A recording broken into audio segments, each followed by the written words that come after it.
Lundi 7 mars 2022, c'est ce jour que la coalition de mouvements associatifs patriotiques CEMAP en sigle a choisi pour parler d'elle, parler de ses raisons d'existence, parler de ses ambitions, ses objectifs. Pourquoi pas parler de son autorité morale qui est Joseph Kabila Kabange, ancien président de la République en République démocratique du Congo. Et cet exercice sera réalisé face à la presse. Donc nous sommes dans ce cadre pour écouter la CEMAP à travers ses représentants, c'est-à-dire les coordonnateurs qui représentent les mouvements associatifs membres de cette grande coalition. Et pour commencer notre entretien, nous allons dire premièrement bonjour à toute l'équipe de la CEMAP ici présente, l'équipe qui nous reçoit. Nous disons bonjour à tous les Congolais qui nous suivent, bonjour à mes confrères journalistes venus pour poser des questions à la CEMAP. C'est grâce à eux que le grand public qui va nous suivre pourra entrer en profondeur, en connaissance de ce qu'est réellement la CEMAP. Bonjour également à toute l'équipe technique ici présente qui nous aidera, allais-je dire, à relayer ces images qui seront prises à cet endroit. Bonjour donc à tout le peuple congolais. Nous allons procéder de la manière suivante. Nous poserons deux, trois questions à la CEMAP pour que celle-ci parle suffisamment d'elle. Et juste après cette série de questions qui viendront de nous-mêmes, qui modéreront la cérémonie, nous allons inviter la presse pour poser à son tour ces questions auxquelles la CEMAP sera soumise à accorder des réponses. Mesdames, Messieurs, attentivement suivez notre conférence de presse et nous pensons que vous serez suffisamment édifiés quant à ce que veut communiquer la CEMAP. Tout à l'heure, nous nous lançons. Une fois encore, bienvenue dans ce cadre. En face de vous, c'est la coalition de mouvements associatifs patriotiques CEMAP. Et nous allons commencer notre exercice tel que prévu, mais je dois vous signaler que les membres présents dans ce cadre sont bel et bien les coordonnateurs des différentes associations ou différents mouvements associatifs membres de la CEMAP. Parmi eux, il y a le cordon des cordons, lui c'est Gelor Kalaki Mandefou Kabila 2, et je pense bien que celui qui prendra la parole en premier pour nous parler de la CEMAP. On doit aussi signaler que c'est toujours par ces coordonnateurs que la parole pourra être distribuée auprès ou au bénéfice des membres de la CEMAP à qui il confiera lui la tâche de donner aussi des réponses à différentes questions qui seront posées, selon qu'il trouvera importante la voix de l'un, tout comme de l'autre. Bonjour CEMAP, bonjour monsieur le coordonnateur, Kalaki Mandefou Gelor. Bonjour chers compatriotes et camarades de la presse. Et ces salutations vont ensemble avec les souhaits de tous les camarades, collègues, coordonnateurs de structures membres de la CEMAP. Et aussi bonjour au peuple congolais. Je souhaiterais que notre conférence de presse puisse se passer pas seulement en français mais en deux langues, français et lingala. Pour nous lekisa message na ndenge longo bani na bakongomani nyonso bisika bazwami bazolanda biso. Yambo na banda na kolimbola nanu o babengi CEMAP na lopoto. Coalition de mouvements associatifs patriotiques, en sigle CEMAP, comme je dis. Nalingala elingi kolakisa bosangisi ya bamabunga ebele o ezali kokambama na ba camarade ba jeune ya Joseph Kabila Kabange basangisi maele na bango esika moko na tina ete baluka botombo ya mboka. Donc la CEMAP, comme coalition de mouvements associatifs, réunit en son sein plusieurs associations, entre autres Mopako, comme mouvement politique, nous avons IFOLI, nous avons ADIC, nous avons CPV, il y a le PRP, nous avons les Jeunes Espoirs, nous avons ECOPAT, etc. Donc il y a beaucoup d'associations qui forment ce que nous appelons la CEMAP, la coalition. Vous allez peut-être demander c'est quoi l'objectif ou la vision de la CEMAP. C'est comme j'ai dit ici, l'objectif assigné c'est de fédérer les forces. Pour Sangisa, l'association wana nyonso, pour former force pour permettre na biso ko luka comment ko tombola mboka. Chercher comment la voix de la CEMAP peut apporter un plus dans le développement de notre pays. Alors toutes ces associations fonctionnent, c'est vrai. Chacune des associations en interne a un programme de fonctionnement, mais l'association union se peut subir programme commun aux Ezali à CEMAP. Raison pour laquelle, bon, c'est vrai qu'aujourd'hui nous sommes lundi, et la journée mon ouvrable, l'association représentant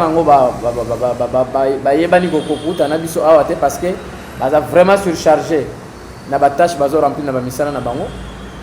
Mais sinon, eux bazali présent à qui je salue et je félicite pour la détermination aux Ezana Kata CEMAP. Donc il faut retenir que les coalition ou les na kati ya famille politique il y a Joseph Kabila Kabange comme autorité morale et puis CEMAP ezali peut encadré quand même par un grand homme de ce pays. Je cite le professeur Némi Mulania Wilonja à qui nous jetons aussi des fleurs pour un ouvrage naé au aouti ko doter population congolaise et comme ma lumière. Donc voilà en quelques lignes au esengeli bo maîtriser pour na CEMAP. Ezali ko bunda bitumba o babenga na lopoto un combat patriotique. Ezali ko mener combat ya ba valeurs, de valeurs républicaines. Ce n'est pas pour rien que vous voyez le camarade jeune ici présent va la déterminer, va exprimer sens et engagement na kati ya lisanga oyo. C'est pour une cause très noble, une cause qui cherche à promouvoir les valeurs de la République démocratique du Congo. Et surtout, c'est un combat patriotique. Voilà où on est allé lumière, où est Sengela qui n'a bino na koyeba, où est bazo benga CEMAP. Mituna misusu soko ezali boko tindi kayango, comme ça to continuer pour limbo la bino. Merci beaucoup, monsieur. Bete. Et loko aliboso esali que to teni conférence de presse oyo, ezali eloko oyo. Bo retenir yango pour relayer yango, bo informer yango la population congolaise. Ezali soutient un défectible et total ya CEMAP na candidature ya Joseph Kabila Kabange na 2023. C'est pour dire quoi? En 2023, premièrement, la CEMAP exige les élections. Lesquelles élections? La CEMAP se porte garant de la candidature de M. Joseph Kabila Kabange comme autorité morale de notre famille politique.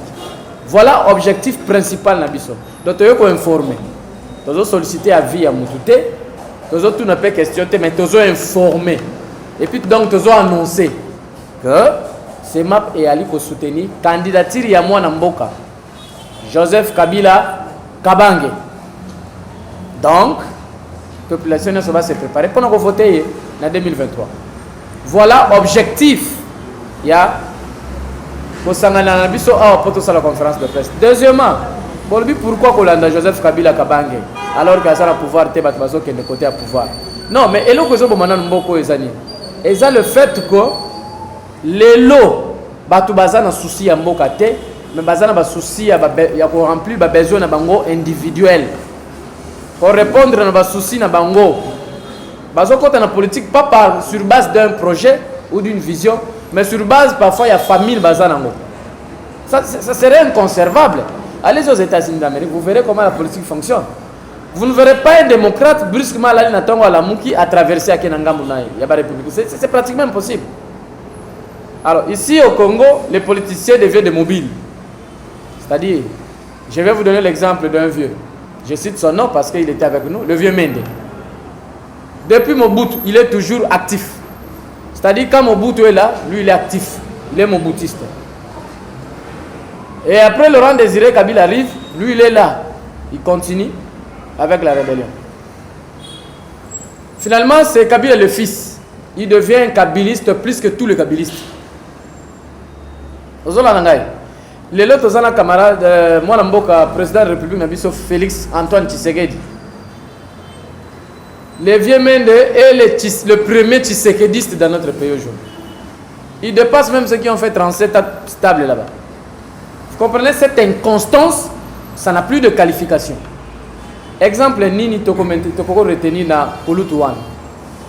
Ce n'est pas dans un mauvais contexte que je cite son nom, mais c'est la réalité. Et là, j'ai donné l'exemple que lui, ils sont nombreux. Vous comprenez? Bisotozola, Joseph Kabila, les lois en a pouvoir. Ça doit servir d'exemple, comprendre simplement qu'il s'agit de jeunes qui ont compris ce que c'est Kabila. Premièrement, nous ne suivons pas Kabila comme humain, parce que c'est un humain, il a des erreurs. Mais Tozolanda Kabila comme philosophie. Kabila en soi, c'est une philosophie. C'est une pensée aujourd'hui. Kabila est une école. Vous comprenez? Kabila est c'est un courant. En principe, si j'étais ministre de l'ESU, je dois élaborer, je dois solliciter au fait un programme dans lequel on devait étudier la philosophie kabiliste. Pourquoi? Parce qu'aujourd'hui, vous avez vu, quelques pays ont eu à solliciter M. Kabila, quelques pays d'Afrique, pour aller assurer la paix au désordre qui s'est passé dans leur pays. Vous avez vu ça il n'y a pas longtemps, l'année passée ici. Donc c'est pour dire que Kabila comme philosophie, nous nous attachons à lui.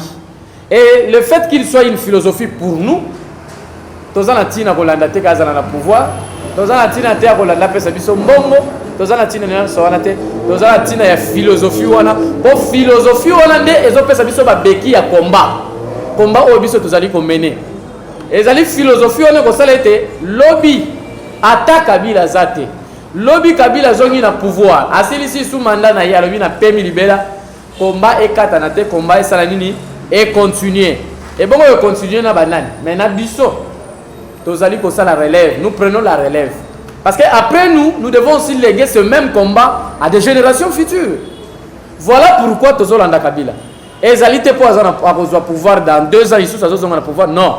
Eza pona bongo te eza pété que po tozoluka mbongo epa na ye. Non. Eza non plus. Il faut que bango eza pété que po aouti kozala na pouvoir d'ailleurs azana pouvoir te. Quel est l'argument qu'il faut donner? Donc nous le suivons parce qu'il est une philosophie. C'est une école. Les alliés courant au biso toponi, tous se porter garant dans courant sans peur, sans crainte de qui que ce soit. Nous sommes de kabbalistes et nous restons kabbalistes à côté de ces grands hommes, à côté de cette philosophie que nous allons défendre matin, midi, soir sans cesse, sans être intimidés par qui que ce soit. Donc il faut comprendre ngo bongo bandeko, tolanda Kabila te pour la songolo pakala ndenge ba diabo ba ennemi ba lobela ka kombo na ye, mais biso tolanda Kabila pour azali philosophie, pour azali école. Et puis tant que le se porter garant la candidature de Joseph Kabila en 2023, nous assumons cela. Parce que le peuple congolais nyonso, souci n'est que Kabila zoma na pouvoir. Kabila ya. Et puis il faut pas bailler bango. Kabila soka zongi na pouvoir, ezali chantage te tozo sala. Le retour de Joseph Kabila Kabange au pouvoir, c'est le départ du développement, le vrai développement du Congo. Ça il faut le savoir. Yemo kwa le bisaka biso. Était azalaka na 15 collaborateurs meilleurs. C'est pour autant dire il y avait quand même 14, n'est-ce pas? Ceux qui na cité les bino, bon le battre peut-être injuste. Na 14 on a ko cité Tami Balé. Bolingina cité Tami Balé. Bon, je parle pour éviter les polémiques. Ceux qui bien azaki na 15 c'est que 14 bazalaki quand même. Et na 14 wana batuloko ba mentoro bazo encadrer biso lelo. Bazalaki na 4. Vous comprenez? Alors quand il reviendra, c'est pour dire que ces 14-là ont su maintenant faire encore un très bon travail pour que vrai développement ait à la décoller dans la philosophie kabyliste. Donc nous soutenons la candidature de Joseph Kabila Kabange et nous sommes derrière lui. Retenez que jour où va annoncer le dépôt de la candidature, c'est map et que la candidature de Joseph Kabila Kabange et qu'il faut déposer. Voilà, avant d'inviter Bandeko Rangai, le côté que Kabila bossani na Congo ou azoya koloko. Non. Kabila c'est ce que nous disons en français, azalo ko la patrimoine na biso. Le loyo, je crois que tant bozo mona neti mboka loko la Russie. Ezo zo tête avec Poutine. Il y a qu'on dominer même occidentaux parce qu'aujourd'hui ils sont impuissants devant Poutine. Ça il faut qu'on se le dise, de réagir. C'est-à-dire, Poutine a eu le temps de se préparer. Poutine a eu le temps, il a étudié mboka na ye, il a comment est-ce que ba inaka mboka. Ba salaka, ba diabolisation na bango, ba calcul na bango pour que ba envahir nga. Alors comment surmonter cela? Et ça le matin. Il a eu le temps. Et à un moment donné, vous mettrez d'accord avec moi que Poutine a tiré le pouvoir. Aye ko zonga siko pour libérer mboka na na ba aventure aux alaki calculer. Dites-nous aussi que tala kabila tango tiki mboko 3 ans ya pam. Nazo limbo lelo ko ça ya solo na ba preuve. Lipa.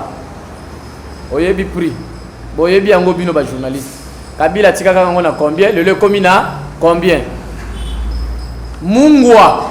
Kabila tika kango na combien et komi na combien? Bidon mafuta. Ezalaka na combien? Le komi na combien? Unité ya pamba oyo crédit. Ya liboso ba yibi biso yango na opération ra.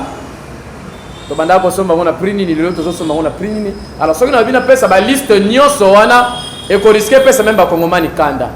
Kabila azalo ko la patrimoine oyo sengeli botombo myamboka lelo.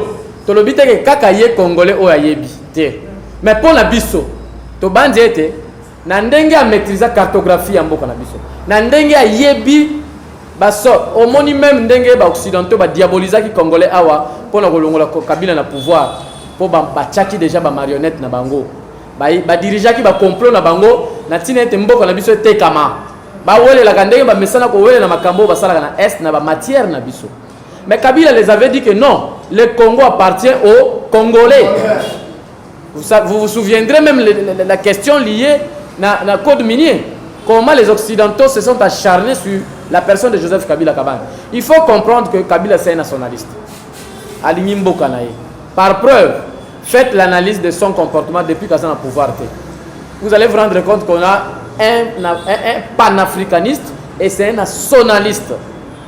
Voilà pourquoi la valeur haute n'est pas naïe. Vous sentir que Moutou a un vrai souci de développement. Et puis deuxièmement, on peut sa différence comprendre souvent dans le bango. Bref, Kabila est parti de la forêt pour la gestion. Le président actuel a outil na poto pour la gérer. Comprenez un peu ça, hein? Azamo na poto, Kabila azamo na zamba. C'est lui qui vient de l'Europe. On a toujours, nous-mêmes Congolais, nous savons, oui, parfois on est complexé. On croit qu'un Européen, c'est quelqu'un qui connaît tout. Généralement, c'est que nous avons comme complexe. Au moins, on a un poto, et moi, complexe, c'est la bakinote, n'est-ce pas? Mais on a utilisé ma souvent de benga avant banane, bambokatier, batu ba éviter. Mais total sikoyo, o bazo benga comparaison dans le poto. Ceux qui vont comparer 18 ans Joseph Kabila, na 3 ans et moi Mboka Félix. Honnêtement parlant, 3 ans et moi Mboka, ils ont englobé 60 ans depuis 1960. 60 quelques années aux années. Olongoli, je suis à Kabila, où est tracé bas jalon. Kabila a trouvé ce pays dans quel état? Et il a laissé ça entre le mains du camarade Félix dans l'état Nini. C'est ça la question fondamentale. Je félicite le professeur Némi Moulani. Après 6 peuples congolais, ouvrage, où ils ont limbola, où ils ont balayé diabolisation, nyonso ya bande kunabiso, ben ennemi ya mboka, basalaka contre Joseph Kabila Kabang. Donc c'est pour dire que Kabila n'a rien laissé dans ces pays qu'il vient rechercher. Ce qu'il a laissé en route, c'était le développement. Il revient maintenant pour continuer avec ce développement-là. Voilà. La question à la Constitution sur la... Il n'y a aucune disposition. Je ne suis pas juriste. Je ne veux pas m'hasarder à être très profond dans ces contextes-là. Mais je vais quand même répondre en disant aucune disposition constitutionnelle interdit à Joseph Kabila Kabange pour postuler. Je dis bien aucune. J'ai des juristes ici, j'ai camarade Viali est là, il est juriste, n'a évité. Ce qui n'a pas d'erreur, parce qu'il y a des juristes, à Koloba Makasi, à Limbola. Est-ce que, camarade, je ne sais pas, camarade Viali, toi tu es juriste, tu peux quand même nous démontrer s'il y a une disposition qui interdit à Joseph Kabila Kabanga à Zoma Lokola Kabila. Merci beaucoup pour Merci beaucoup pour le plan de aucune disposition de notre constitution n'interdit à Joseph Kabila Kabange de revenir au pouvoir. Je m'explique. Le droit de sénateur à vie qui lui a été reconnu, c'est un droit subjectif. Ma juriste la différence qui existe entre un droit objectif et un droit subjectif. Par définition, Un droit objectif, c'est l'ensemble des règles gouvernementales, l'ensemble des relations sociétales. Or, le droit subjectif est ça, ensemble des prérogatives, donc avantage. Or, le droit objectif, à reconnaître à un individu qui fait de lui un sujet de droit. Cela veut dire lorsque la Constitution épaissit possibilité na bakondi ya mboka oyo bakokamba RDC à la souka ya bamanda na bango bakoma sénateur à vie eza condamnation pénale te ezali un droit subjectif et l'avantage d'un droit subjectif c'est que les sujets de droit peuvent renoncer à ce droit pour permettre à cocacoiser na ba droits et libertés fondamentales na ye ndenge le Badoko na bandi bolandi yango azali juriste. Azali juriste. Il maîtrise comme tous les avocats qui le suivent, comme tous les juristes qui le suivent. Boyoki différence entre droit objectif et subjectif. Et si kanini ceux qui mutoyebi ya yebi disposition oh ceux qui sont juriste moko. Wa yebi disposition moko na kati ya constitution. Ils ont interdit na Joseph Kabila Kabange à se présenter comme candidat. Aya ko limbo la biso yango. Aya ko plakisa biso mabitala oyo epexi Joseph Kabila Kabanga pena yango tozo profiter ko veiller ba congomani parce que tendance to tentative ya changement ya constitution ngé salem ba komi ko luka procédure comment ko changer constitution alors que bazo gérer ba congomani mabe bazo laisser congolais té bazo melisa congolais té soit de santé inexplicable to lobelate bazo garantir absolument rien na condition sociale ya congolais mais plutôt ba komi ko détruire vie ya congolais à niveau même. Et c'est ce qui a été dénoncé. Il a subi une agression inexplicable. Nakati Mbokoyo, pouvoir tirer les gelous avant qu'il y ait état de droit. Je me pose la question de savoir les juristes qui sont là. Juridiquement, comment vous pouvez expliquer ce que c'est l'état de droit? Moi, Namboka Floribé, membre de CEMAP, coordonnateur de la structure IFOLI, Azol ex mission na ye babandi ko landa ko filé 2 jours après aye ko sa l'émission en pleine émission ba attaquer au nom du chef de l'état bo attaquer mutu bo agresser ba journaliste oyo bazalaki wana ba buki ba caméra na bango ba machine ba matériel na bango ba buki yango ba brutaliser bango ba beti bango et c'est un parti qui se dit démocrate qui est au pouvoir mais incapable de supporter les principes démocratiques, inconservables. Alors, ba Congomani ba gérer la situation à boy, ba vivre à boy. Azali a besoin na azala ba pota. Tozo ko dénoncer yango parce que c'est pratiquement inconservable. Après avoir vécu l'alternance politique dans ce pays 60 ans après. Toya ko vivre pouvoir moko o comme comédie na gestion. Ce n'est pas sérieux. Yango tozo dénoncer, tozo profiter na micro na bino, na tine de to dénoncer agression au camarade Floribé Azwaki et puis ba pasoli ebi là-bas jusqu'à tel point ba komi ko instrumentaliser même JR. Aya ko kanga muto brutaliser akende na ye pour ba que ça balingi ba bomba mona mboka. Et vous allez nous parler de l'état des droits? Non, il faut qu'il y ait élection en 2023. Et Joseph Kabila Kabange doit être candidat. Candidature Oyo, c'est map et porté à cœur. Merci beaucoup. Tozo poursuivre. Conformément à l'objectif, il faut que la naissance de ces maps. Ces maps est botami ndegeni. Ces maps est botami na tangu famille politique na biso. FCC. Et zalaki na silence. Pe bomona ki ndenge tokati coalition. Après quelques minutes. Bae bazalaki na ba intérêt individuel na bango ya ko protéger ya ko landa pe ya ko luka babandi ko longwa na ngambo Kabila babandi ko kende ko kota na oyo babengaki union sacrée entre guillemets ndenge babengaki yango mais to ko découvrir que ils appellent union sacrée c'est union sucrée union salée donc chacun fait ce qu'il veut chacun a son intérêt au azolandela kuna alors un to mona kike bango nyonso bazokima bazokende bazolanda ka place pouvoir ezalo ko mbisa zolanda place mai ezochola tolobi non. Biso tozali génération oyo tozali ko faire la différence. Il faut que nous comprenions Joseph Kabila Kabange to tunaye quelle est la conduite ou quelle est l'option à prendre actuellement parce que bae bazala ba intérêt individuel bazako kimayo. Biso tozali na yo to tika na yo tina suka. Ndek semap et se créaki. Et puis tant que créé yango mutu aliboso to kendaki komona to sollicita ki poto mona Joseph Kabila Kabange ezalaki professeur Nemi Milania Wilonja oya yambaka sema abengi mokonzi na ye direct Joseph Kabila Kabange a sololi na ye mokonzi na ye a pesi autorisation. Je suis d'accord avec la CEMAP va exister nde CEMAP et botami l'objectif nini ya liboso au départ oluka ko lobisa autorité morale alors répondra kabiso pe aipsa kibiso était choisissez le bon côté de l'histoire. Choisir le bon côté de l'histoire. C'est maintenant là où nous sommes aujourd'hui avec la CEMAP. Nous sommes du bon côté de l'histoire. Constant Joseph Kabila Kabange, mais de la mboka. Na terme et vision, c'est chercher un Congo uni et très fort. Vous comprenez? Développement ya mboka na biso. Ko bunde la Congolais o azo tambola na se ya moy oyo. Abimi na 500 francs, lelo azo zonga na 200 francs. Alors que le lobby congolais a 500 francs, il a 10 000 francs à poche. Maintenant, il a 3 ans. Na yo nangai. Ceux qui n'ont pas aussi, à moi, ils vivent au Congo, ils vivent en espace. Mais si vous avez un belé, le Congo, au Yebi, qui vit comme passe na Kinshasa. Na Congo, mon bimba. Vous avez nangai. Donc, vision, c'est même exact que Congolais, alia, melala, azo soins médicaux, balabata na kelasi. Et la gratuité, au bazolo, la gratuité de l'enseignement, il y a le kuta. Bobandi, boyiba, batuna ram. Soi-disant au financer gratuité et enseignement. Bon, comme c'est une taxe. Une taxe qui est illégale, on ne connaît pas où la traçabilité à taxe est moins négative. Donc, bref, il faut comprendre que la CEMAP est dans la vision kabiliste. Il est en train d'accompagner le combat de Joseph Kabila Kabange, ce qu'il a mené comme combat. Et en particulier, la CEMAP est en train de chercher le développement de ce pays. La bonne vie, les bonnes conditions sociales du peuple congolais. Avec un Congo uni et fort. Comme le dit d'ailleurs lui-même l'autorité morale, sa vision se résume d'un Congo prospère.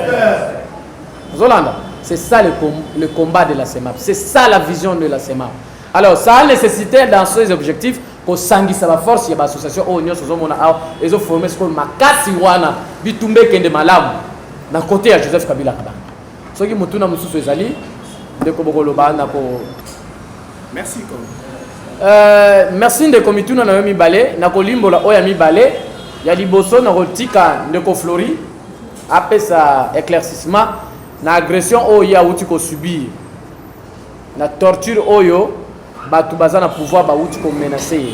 Alors na oyo lobby particularité à CEMAP, je pense je vais me répéter pour dire nous menons un combat de valeur, un combat où il y a le sens de la responsabilité. Au moni bato a CEMAP ndenge tozawa mikolo mileki babandaki koyeba ba kombo ya kijalelo jalelo ezanini bozo kende ko tia loboko, n'est-ce pas? Vous ne savez pas assumer, vous êtes là derrière le gens en train de pleurer, vous faites biso mbongo, vous faites biso ministère. La CEMAP n'est pas là pour solliciter l'argent, pour solliciter le ministère, pour solliciter quoi que ce soit, mais la CEMAP est là pour chercher le bien-être du peuple congolais. C'est la particularité de Nabiso. Et puis, souci majeur, il y a Joseph Kabila Kabange.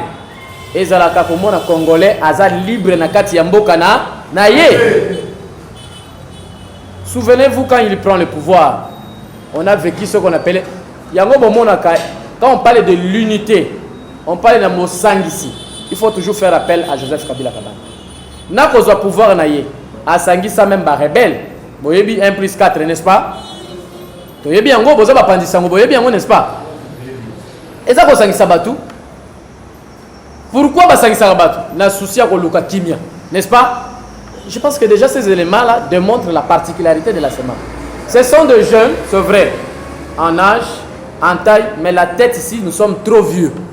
C'est-à-dire, nous sommes en train de chercher le valeur républicaine, le valeur de l'homme congolais qui est perdu aujourd'hui, qui sont perdus plutôt. Les lots congolais, ça a une dignité na yete. Banda na botama. Na banda koyo kama solo à million. Oh, aux États-Unis, c'est un millionnaire. Effectivement, c'est un millionnaire. Mais banda pouvoir tuer les jeux le côté na mboko. Toyo kaka 400 millions de dollars pour le programme de 100 jours. Détourné na souk. 14 millions de dollars pour les écoles au Kassai. À la fin, Tobaxa toujours détourné. 18 millions.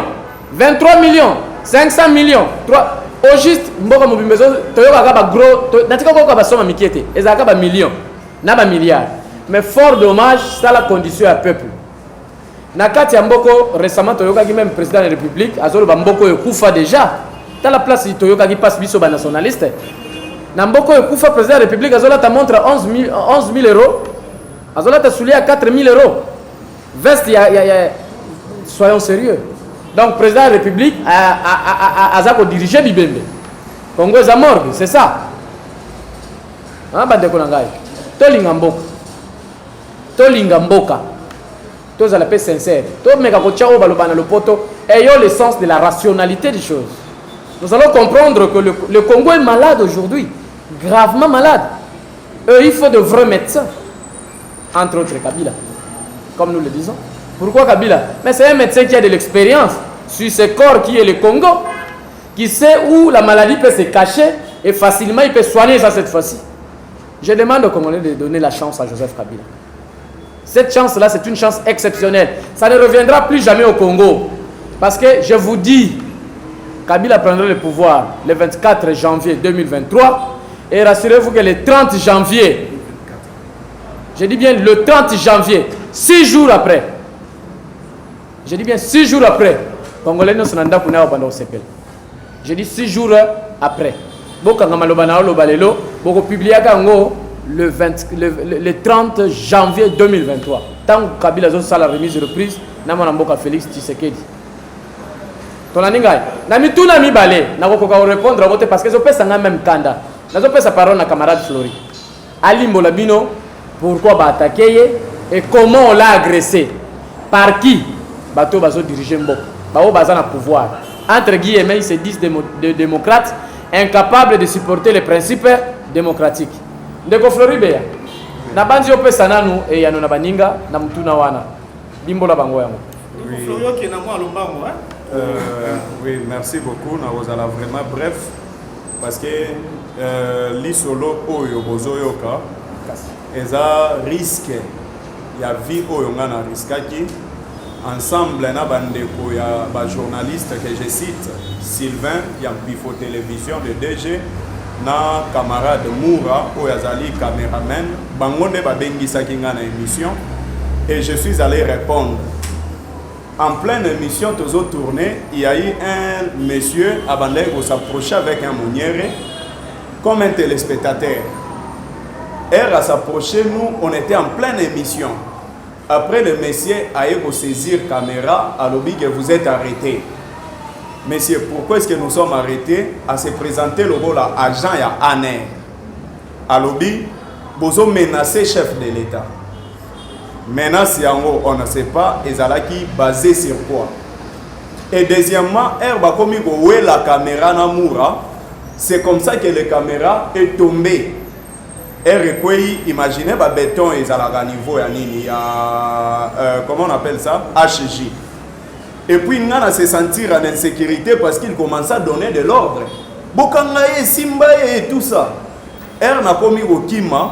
Na sauté à Erolandanga ilisusu simbinga na nzoto on s'est cherché na ero tindikaye akoyi na kati ya terrassier era akoyi na terrassier na baluki oliena ki na première rue na zongi na Grand Boulevard na zui moto nzoka na ba moteur o bazalaki wana ezalaki plan moko déjà bien organisé moteur azuinga nazo diriger moteur côté nazo kende a détourner nganzela ti Aéromemanga na 7e rue, na vitesse que vous ne pouvez pas imaginer. Arrivé à la 7e rue, na moni le type aussi, Azokita. Azokita, je vous dis, j'ai été humilié à un niveau que vous ne pouvez pas imaginer. Na banda pour crier, et puis na ngulupa na mutunyo soazo betayo comme un chien. Neti moyibi. Et bandeko oyo bazalaka pembeni ya mosquée wana ya ba musulman comme j'ai l'habitude ya volata ba nzambala ba moninga lokola ndeko moko ya musulman c'est comme ça qu'ils sont venus intervenir na bandeko mususu ba bandeko koleka ba obi non trop c'est trop bozo menacer pour na nini non afingi chef de l'état.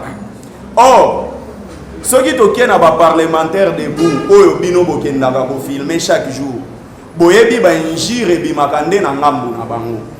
Et Erna Kimeli na Souciat, le monsieur vient, il m'appelle par mon nom, il dit que non, ndeko yazalaki combattant na biso ya IDPS, Akimi basali lisanga na bango.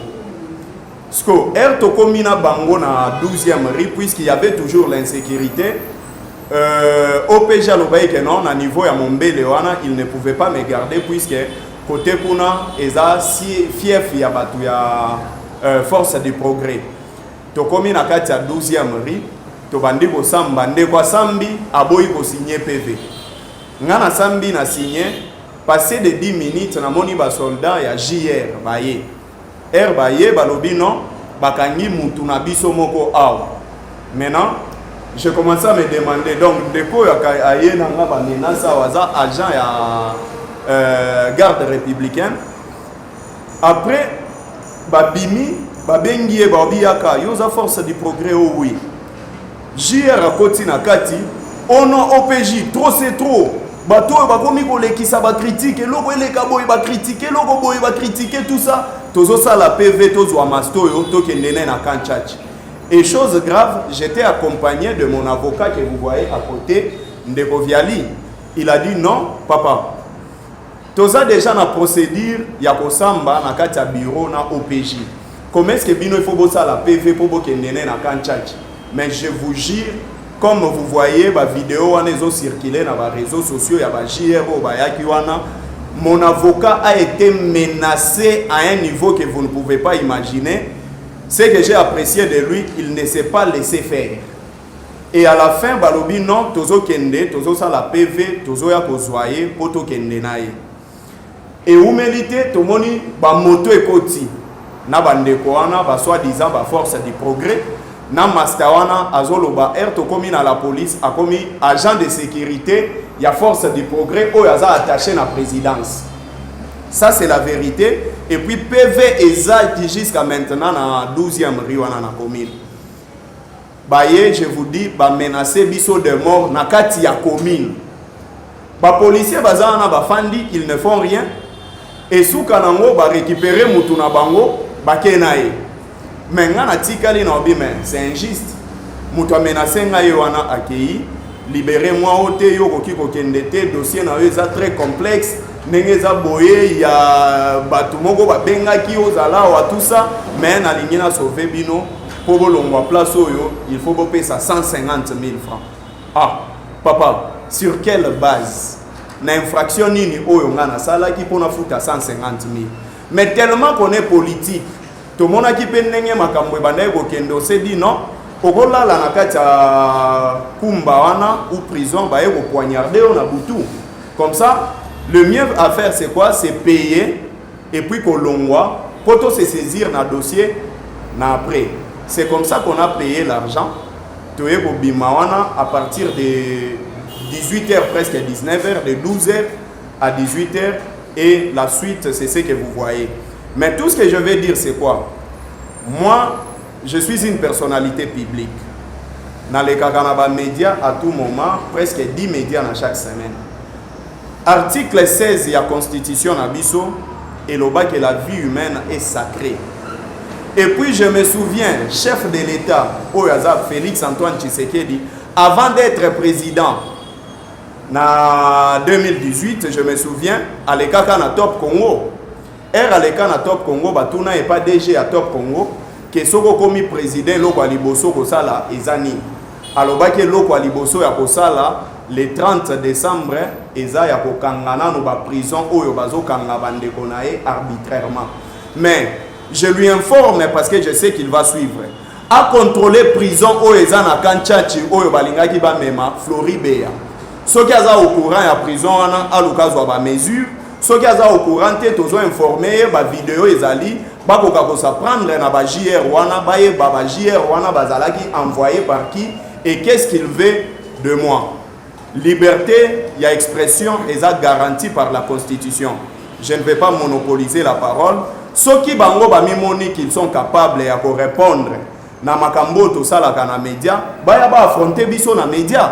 To sala ba débat contradictoire et puis ba débat moko intellectuel et pédagogique. On ne fait pas la politique avec des biceps. Nous sommes de faibles.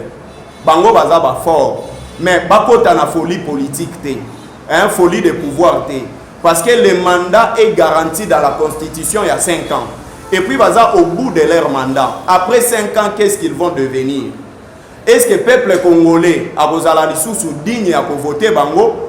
Et je ne pense pas, parce que le malheur se dessine dans les longues congolais depuis qu'ils sont au pouvoir. Donc s'ils se voient capables de nous affronter sur le média, nous sommes prêts dans n'importe quel média, il y a un débat contradictoire. Mais ceux qui vont affronter biso na makofi, biso to bundakate, toza bato to yekola bik pour réfléchir. Nenge bomonaka autorité morale na biso azwa pouvoir moko oya salelaka, pouvoir ya silence. Et nous nous adaptons na kosala pour utiliser pouvoir ya silence, mais pas avec les biceps. Bazali union pour la démocratie. Et pas étouffer la démocratie parce que ça va leur revenir après la fin de leur mandat. J'ai dit. Et c'est très révoltant, même bino ba journaliste. En principe, il fallait vous recruter parce que ba pandi même matériel ya muninga na bino mo. C'est pas quand on est au pouvoir qu'il faut faire ça. Vous n'apprendrez pas un caméraman dire quand Kabila était au pouvoir, ba botulanga caméra nanga sans question ba bukango ba pandi ba bambela mabele. Ça ne s'est jamais fait. On le vit qu'avec le violent actuel. Et c'est dangereux pour ce pays. Voilà pourquoi nous sommes les journalistes. Si vous avez Congolais d'information à solo, vous avez flatté, vous avez corrompu, vous avez journaliste, Congolais d'information à solo. Congolais, les Congolais, nous sommes en pouvoir, Joseph Kabila. Vous avez vanté, mais Congo, qui t'a nassé awa, qui t'a nassé immeuble à banda retourne à la porte. Tu as comme Mandela Okoyoka. Moutounio ça que Kabila zo. Donc Kabila est réclamé par la population. Bisonio se tope c'est un coup de pouce. Azonga, Congolais Azonga la valeur. Voilà ce qui me tourne sur les alliés rapidement. Merci beaucoup, messieurs de la presse. Conférence. Na bandi na oe talibuku. La République démocratique du Congo sous Joseph Kabila Kabange, devoir de mémoire. Félicitations au professeur Nemi Milani Wilonge parce que na Lingala Baloba, Lokuta et un ascenseur, vérité et un escalier, malembe ti et commis. Peuple congolais est trop diabolisé. Vous voyez que dans un pays où chaque matin, midi, soir, les gens se réveillent avec le nom d'un seul individu, Baloba akaka mabe, Bafinga akaka mutuana. Et à forte raison de faire 18 ans avec cette diabolisation, finalement, ces mensonges-là voulaient prendre un sens. Solo. Mais Nzamba Zamunene, Talaka 3 ans Pamba, et c'est là que le professeur Nemi a une lumière. Livre Wala ezali ko balayer le kuta nyonso ya diabolisation oyo ba ennemi ya République banda ko lobela na kombo Joseph Kabila Kabane. Ezali ko limbola gestion ya Kabila na ba secteur nyonso, ba réalisation ya Joseph Kabila na ba secteur nyonso.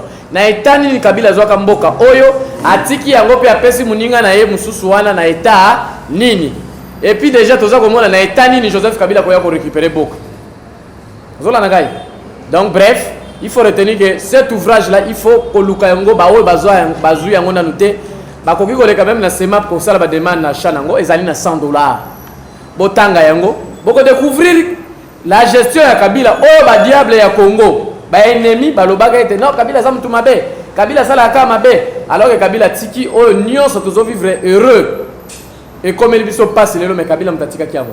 Ba prince botonga ba so de mouton. Boye ko tcha ba so de mouton na ba prince Kabila fongola. Ozona nangai na ba prince Kabila fongola. Ba palissade bosombi ezota mona ba prince o Kabila tongaka. Pour na époque ezalaki banzela débat okokaya ko lekana na boulevard Lumumba te. C'est Kabila. Lelo yo ba immeuble koti na mboka o ba chinois ba kota, c'est projet Kabila mituka o nous ne faisons pas parfois référence à des petites choses hein. Les contrats de Kabila avec les chinois. Lelo ba mbouteillage za a mutuno sa zone ngata mona mutuka na e. Souvenez-vous que hier c'était pas facile d'avoir un véhicule ici au Congo. Mais les lozo tambola na bana mutula mutazana mutuka na ndenge alingi azo soma ngo era lingi ezo kota ndenge alingeli. Donc c'est quelque chose d'avantage, c'est un contrat qui a été signé par Joseph Kabila Kabange avec les Chinois à l'époque. Ça on doit en parler. Donc pour connaître tout ça, procurez cet ouvrage là. Et puis diabolisation kota kina mitwa batu déjà mikolo yo eza kolongo maleme parce que vérité salini et bimi. Pour ça on ne peut que dire félicitations et bravo au professeur Nemi Milani Wilonge. La République démocratique du Congo sous Joseph Kabila Kabange. Devoir de mémoire. Et puis, tozo senga na bande konabiso. Une œuvre scientifique n'est pas contredite dans un Twitter. Un produit scientifique ne peut pas être contredit dans un compte Facebook. Vous êtes scientifique, vous êtes intellectuel. Autant que livre monique, oyo balobi eza bongote selon yo. Mais comment peut livre na yo ya contredit lango? Soit benga biso to yena ba ouvrage awa to bandi ko débattre yango. N'est-ce pas? Au lieu de oyo bazo se faire expert na Twitter avec deux mots français ou à l'okoti tamsus na novelas, il veut contredire l'ouvrage na Twitter. Ça c'est être aventurier, c'est ne pas être sérieux. Un intellectuel ne fait pas ça. Alors, nalingi pe quand même na yebisa ba yenyo so balingi ba ya kokota na sema. Ba porte ezali ya kofongwa. Espace ezana nu munene. Camarade Eliezer akangeli muninga porte te. Camarade Batina ICPV akangeli muninga porte te. Et longola bande konyo so ata porte moko eza okangamate. Ba yenyo so ba association nyoso bazana bolingo ya mboka. Ba bandimela Lumumba, Simon Gimbangu, Laurent Désiré Kabila, Joseph Kabila Kabane. Ba combat citoyen o eza pona botombo ya miyamboka. Boya sema pesa wana pona bino. Numéro de contact ezali to ko pesa. Okoki ko benga poto pesa yo ba information précise.